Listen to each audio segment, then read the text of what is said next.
Hello friends, good morning. GK मस्ती में आप सभी का स्वागत है।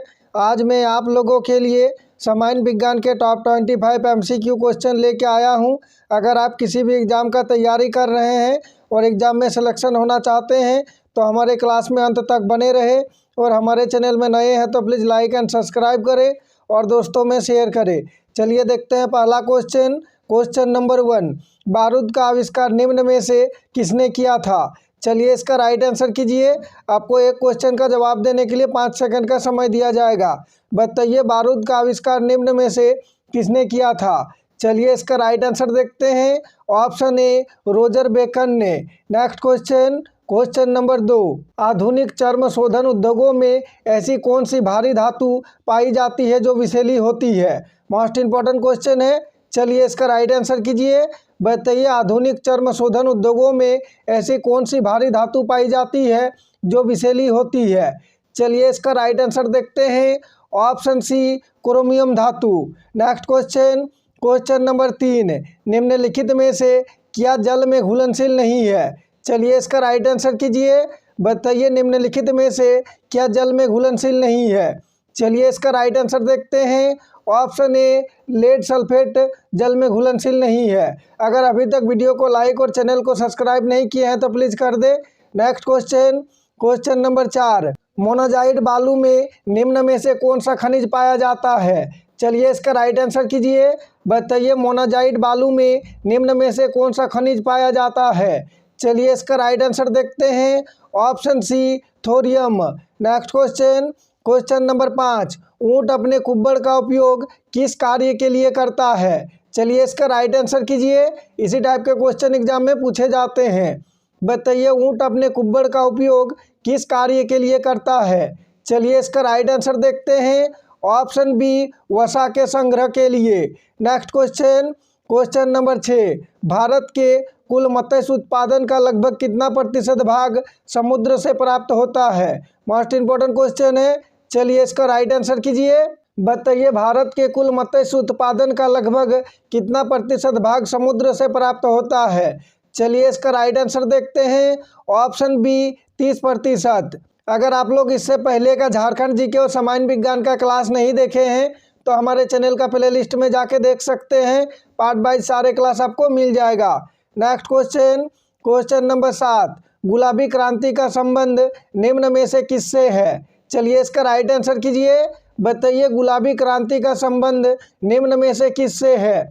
चलिए इसका राइट आंसर देखते हैं। ऑप्शन डी झींगा उत्पादन से। Next question number 8। निम्नलिखित में से कौन सा एक वाणिज्यिक कृषि का प्रकार नहीं है? चलिए इसका राइट आंसर कीजिए। बताइए निम्नलिखित में से कौन सा एक वाणिज्यिक कृषि का प्रकार नहीं है? चलिए इसका राइट आंसर देखते हैं। ऑप्शन डी गहन निर्वाह कृषि। Next question number 9। Silver fibre क्रांति निम्नलिखित में से किससे संबंध है? चलिए इसका राइट आंसर कीजिए। बताइए सिल्वर फाइबर क्रांति निम्नलिखित में से किससे संबंध है? चलिए इसका राइट आंसर देखते हैं। ऑप्शन डी कपास से। Next question number 10। निम्नलिखित में से कौन सा देश दुनिया में गेहूं का सबसे बड़ा उत्पादक है? चलिए इसका राइट आंसर कीजिए। बताइए निम्नलिखित में से कौन सा देश दुनिया में गेहूं का सबसे बड़ा उत्पादक है? चलिए इसका राइट आंसर देखते हैं। ऑप्शन सी चीन। Next question number 11। निम्नलिखित गतिविधियों में से किस में भारत के कामगारों की संख्या अधिकतम है? मोस्ट इंपॉर्टेंट क्वेश्चन है और इसी टाइप के क्वेश्चन एग्जाम में पूछे जाते हैं। बताइए निम्नलिखित गतिविधियों में से किस में भारत में कामगारों की संख्या अधिकतम है? चलिए इसका राइट आंसर देखते हैं। ऑप्शन डी कृषि में। Next question number 12। निम्नलिखित में से किस फसल में सबसे ज़्यादा प्रतिशत तेल की मात्रा होती है? चलिए इसका राइट आंसर कीजिए। बताइए निम्नलिखित में से किस फसल में सबसे ज़्यादा प्रतिशत तेल की मात्रा होती है? चलिए इसका राइट आंसर देखते हैं। ऑप्शन बी सोयाबीन में। अगर अभी तक वीडियो को लाइक और चैनल को सब्सक्राइब नहीं किए हैं तो प्लीज़ कर दे। मैं आप लोगों के लिए बहुत ही मेहनत करके पर डे 2 क्लास लेके आता हूँ। सुबह 6 बजे सामान्य विज्ञान का और शाम 7 बजे झारखंड जीके का। Next question number 13। निम्नलिखित में सबसे प्रबल अक्सीकारक एजेंट क्या है? चलिए इसका राइट आंसर कीजिए। बताइए निम्नलिखित में सबसे प्रबल अक्सीकारक एजेंट क्या है? चलिए इसका राइट आंसर देखते हैं। Option C fluorine. Next question, question number 14। नाभिकीय रिएक्टर में निम्नलिखित में से किसे मंदक के रूप में प्रयोग किया जाता है? चलिए इसका राइट आंसर कीजिए। इसी टाइप के क्वेश्चन एग्जाम में पूछे जाते हैं। बताइए नाभिकीय रिएक्टर में निम्नलिखित में से किसे मंदक के रूप में प्रयोग किया जाता है? चलिए इसका राइट आंसर देखते हैं। ऑप्शन सी भारी जल को। Next question, question number 15। ऑक्सीकरण प्रतिक्रिया में निम्नलिखित में से क्या होता है? चलिए इसका राइट आंसर कीजिए। बताइए ऑक्सीकरण प्रतिक्रिया में निम्नलिखित में से क्या होता है? चलिए इसका राइट आंसर देखते हैं। ऑप्शन बी इलेक्ट्रॉन में कमी होती है। Next question, question number 16। वर्ष 1945 में नागासाकी में गिराए गए बमों में कौन सा विस्फोटक प्रयुक्त किया गया था? मोस्ट इंपॉर्टेंट क्वेश्चन है और ये क्वेश्चन एग्जाम में बार बार रिपीट किए जाते हैं। बताइए वर्ष 1945 में नागासाकी में गिराए गए बमों में कौन सा विस्फोटक प्रयुक्त किया गया था? चलिए इसका राइट आंसर देखते हैं। ऑप्शन सी प्लूटोनियम का। Next question, question number 17। निम्नलिखित में से कौन सौर ऊर्जा का स्रोत है? चलिए इसका राइट आंसर कीजिए। बताइए निम्नलिखित में से कौन सा सौर ऊर्जा का स्रोत है? चलिए इसका राइट आंसर देखते हैं। ऑप्शन बी नाभिक संलयन।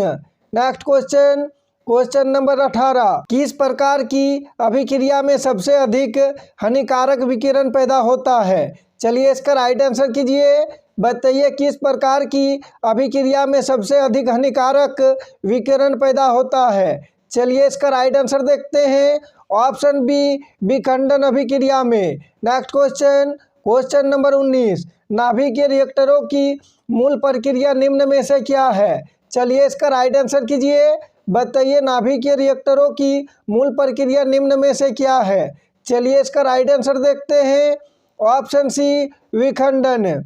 सारे क्वेश्चन को ध्यान से देखें, आगामी एग्जाम के लिए अति महत्वपूर्ण है और इससे पहले का क्लास को भी रिवीजन करते चले। Next question, question number 20। विद्युत मोटर निम्न सिद्धांत के अनुसार कार्य करती है। चलिए इसका राइट आंसर कीजिए। बताइए विद्युत मोटर निम्न सिद्धांत के अनुसार कार्य करती है। चलिए इसका राइट आंसर देखते हैं। ऑप्शन ए फैराडे के नियम पर। Next question, question number 21। प्रकाश ऊर्जा से पानी के अणु के विखंडन की प्रक्रिया को क्या कहते हैं? चलिए इसका राइट आंसर कीजिए। बताइए प्रकाश ऊर्जा से पानी के अणु के विखंडन की प्रक्रिया को क्या कहते हैं? चलिए इसका राइट आंसर देखते हैं। ऑप्शन ए प्रकाश अपघटन। मैं आप लोगों के लिए वही क्वेश्चन लेके आता हूं जो कि एग्जाम में बार बार पूछे जाते हैं। वो सारे क्वेश्चन आगामी एग्जाम के लिए अति महत्वपूर्ण है। Next question, question number 22। निम्न में से कौन सी रासायनिक प्रतिक्रिया की प्रकृति हमेशा ऊष्मशोषी होती है? चलिए इसका राइट आंसर कीजिए। बताइए निम्न में से कौन सी रासायनिक प्रतिक्रिया की प्रकृति हमेशा ऊष्मशोषी होती है? चलिए इसका राइट आंसर देखते हैं। ऑप्शन बी अपघटन प्रतिक्रिया का। Next question, question number 23। मूल तत्वों की आवर्त सारणी बनाने वाले पहले वैज्ञानिक कौन थे? चलिए इसका राइट आंसर कीजिए। बताइए मूल तत्वों की आवर्त सारणी बनाने वाले पहले वैज्ञानिक कौन थे? चलिए इसका राइट आंसर देखते हैं। Option C Mendeleev. Next question, question number 24। खाने वाले सामान्य नमक का रासायनिक नाम क्या है? चलिए इसका राइट आंसर कीजिए। बताइए खाने वाले सामान्य नमक का रासायनिक नाम क्या है? चलिए इसका राइट आंसर देखते हैं। Option B sodium chloride. Please comment करके बताइएगा आज का क्लास कैसा रहा, आज का क्लास में क्वेश्चन का लेवल कैसा रहा, और क्लास का अंत में कमेंट करके बताइएगा आज का क्लास में कितना क्वेश्चन आपका राइट हुआ। Thanks for watching. जय हिंद, जय भारत।